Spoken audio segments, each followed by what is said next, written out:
Are you tired of getting rejection mail from all the journal every time? This video will give you the top secrets of how your papers get accepted. This particular video I have done through the paper published by Elsevier, and they have given 8 tips to get your research paper accepted. If you follow those 8 tips, the chances are highly possible to get your research paper published. Come, let's get started. I'm Rajesh Shekharan, and if you are new to this channel, please do not forget to subscribe my YouTube channel so that when I post my next research video, you will be able to get notification immediately.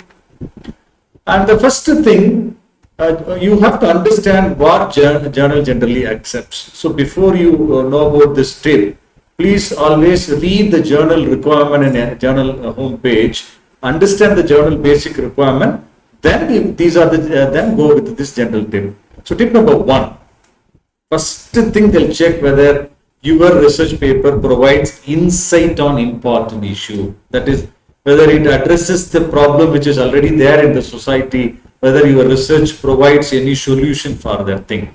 Because normally real world problem, if your paper can give a solution, that has the high possibility to get it accepted. Second thing, how far your insight is useful to the people or the larger audience, the society, especially to take certain decisions.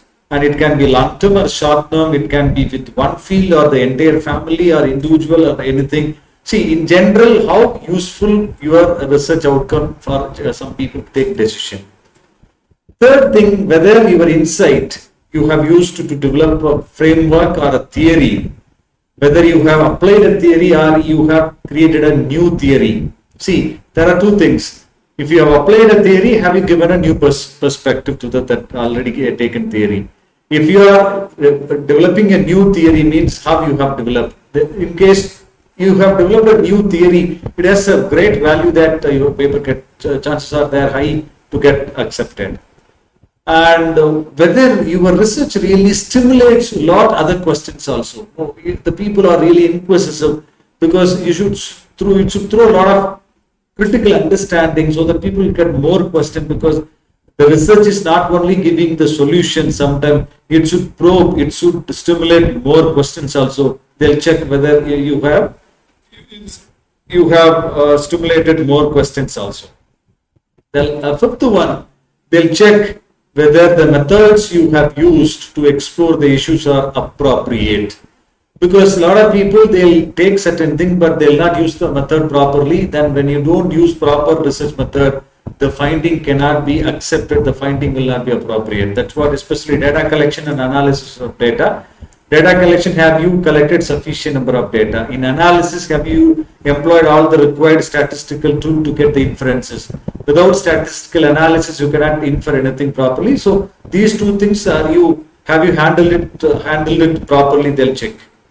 Sixth one, the methods which you have used for your research paper. And that's what even one of my earlier videos also was telling you. No, the outcome of the research should be drawn from the research only. It should not be from your experience, because the experience is something different from a research. So you have to make sure that your methodology, it really supports the conclusion, because how you have selected the sample, how you have analyzed, based on the analysis, the inferences are supporting the conclusion. That has to be clear. In case methodology doesn't support inferences, means your absolute research is wrong. So they'll check this one. The seventh one, you need to have a connections to the prior work. That's what I used to call cross references. Whenever you mention about research in the literature review or in the introduction, even in the conclusion, you have to refer the similar works, what the similar research other people have done it. You need to connect it, because when you connect to the similar researchers, it means that you are on because your research is valid. If you do not connect and you do everything on your own, it means that certain things may not be valid. That's why it is always supports your argument, research argument properly if you have a proper reference from the earlier research. The last one, the article, your research paper should tell a story. So what is this? Tell a story mean it is a well written and easy to understand, because when you read a story, you will read it with the full interest, right? In that way, it should be written. The argument presented in the research paper should be very coherent, logically should be connected, and there should not be any contradiction in the paper, because when you have written, you have mentioned something as objective, but you have not achieved the objective, you have given answer something else, it's absolutely illogic. So they'll check.